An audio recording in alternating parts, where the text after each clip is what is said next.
क्या बात आहे बापू.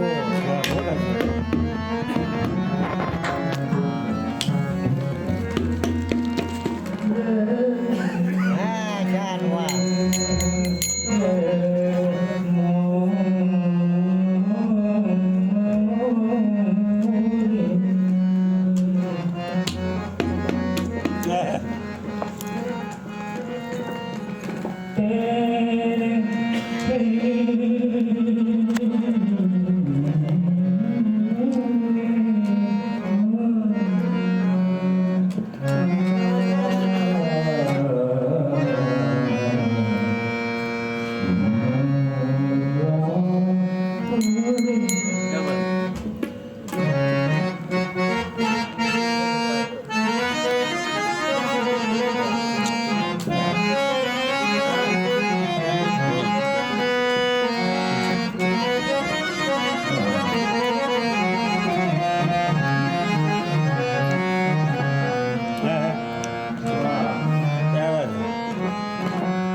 क्या बात है.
क्या बात है.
सर्व झालेल्या पंचक्रोशीतील आणि महाराष्ट्रातील सर्व भजन गायक असतील कलाकार या सर्वांचे या ठिकाणी देवस्थानाच्या वतीने हार्दिक असं स्वागत.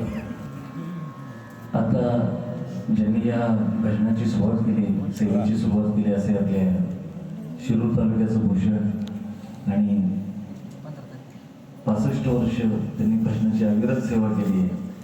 हे तर साधं काम नाही आहे, तर अख्ख्या महाराष्ट्रात त्यांनी भजन गायन केलेले असे आपल्या सरदवाडीचे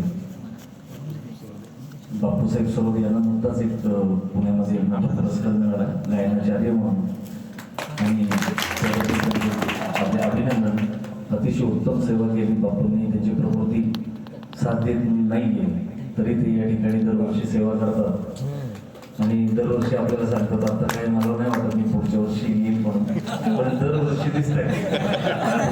काळजी घ्या, मोदींची कृपा आहे बापूंवरती. बापू कृपा आहे. दोन्ही किडण्यांचा प्रॉब्लेम तरी बापू या ठिकाणी येत आहेत आणि असेच काय मिळणार 100 होणार आहे तुमची काय. त्याचप्रमाणे आपल्या महाराष्ट्राचं भूषण आणि ज्यांनी भजन क्षेत्रामध्ये अशी स्वतःची गायकी निर्माण केली असेल पंडित बाळासाहेबजी वाईकर, त्यांचे चिरंजीव कुमारजी वाईकर, त्याचप्रमाणे पंडित जगन्नाथजी या ठिकाणी वाईकर गुरुजी या ठिकाणी सर्व नामवंत कलाकार आहेत. त्याचप्रमाणे परकाळे गुरुजी या ठिकाणी उपस्थित आहेत. आमचे बबूराव आहेत, ताथोडे बुवा आहेत, निकम, अतिशय सर्व जाणकार मंडळी, खंडोबा राऊत आहेत, नामदेव तरुण माणूस आहे, तुमच्या आणि सर्व आलेले पंचक्रोशीतील सर्व मंडळी, ज्येष्ठ श्रेष्ठ या सर्वांचं या ठिकाणी आम्ही स्वागत करतो. सगळ्यांचं नाव उल्लेख शक्य नाही. पण वयस्कर माणसांना तरुण सांभाळून घेतात, किती आनंद देतात, ते बी फार महत्वाचं आहे. तरुण माणसं काय आहे काय याच्यामध्ये असं काय विठ्ठल रखुमाईचं एक भजन म्हणा बघू. एक वट विटरक नाही घ्या भजन म्हणा म्हणा म्हणा म्हणा वा बरं.